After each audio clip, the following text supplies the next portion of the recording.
অমিত শাহর পাল্টা এবার মথুরাপুরে সভা করলেন অভিষেক বন্দ্যোপাধ্যায়। তৃণমূলের second in command Abhishek Bandyopadhyay কার্যত অমিত শাহকে চ্যালেঞ্জ ছুড়ে দিলেন।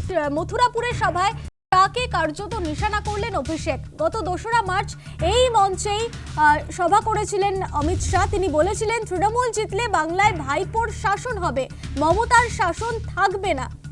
এই কথার পর আজ 8ই মার্চ একই সভাস্থল থেকে শাহকে কার্যত জবাব দিলেন অভিষেক বন্দ্যোপাধ্যায়। আপনাদের শোনাবো 2রা মার্চ ঠিক কি বলেছিলেন অমিত শাহ। इस बार अगर तृणमूल कांग्रेस को वोट देने की गलती की तो यहां पर भाईपो का शासन होगा, ममता दीदी का शासन नहीं होगा। मुझे बताओ, आप लोग भाईपो के शासन से सहमत है क्या? অমিত শাহর বক্তব্য আপনাদের শোনালাম।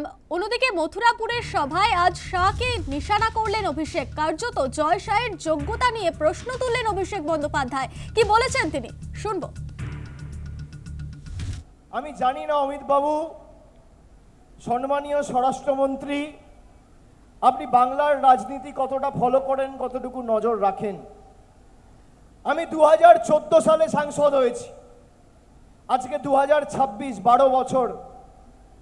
আমি আজ পর্যন্ত আমার লোকসভা কেন্দ্রের বাইরে আজ পর্যন্ত কোনো সরকারি অনুষ্ঠানে যাইনি। তার কারণ আমি জানি একজন জনপ্রতিনিধি হতে গেলে তাকে অনেক বাধ্যবাধকতা মেনে চলতে হয়। আমি জানতে চাই, অমিত শাহ, আপনার ছেলে কোন অগ্নি পরীক্ষার দিয়ে আইসিসির প্রেসিডেন্ট হয়েছে? মানুষকে বলুন, কোন অগ্নি পরীক্ষা দিয়েছে? বিসিসিআই সেক্রেটারি, আপনার দলের লোকেরা, সৌরভ গঙ্গোপাধ্যায়, বাংলার গর্ব, বাঙালির গর্ব, তাকে দালাল বলছে।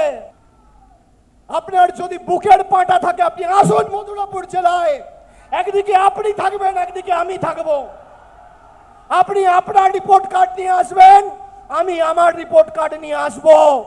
আপনার মোদি বাবু 12 বছর দেশের জন্য, রাজ্যের জন্য কি করেছে, আর আমাদের দিদি 14 বছরে বাংলার মানুষের জন্য কি করেছে?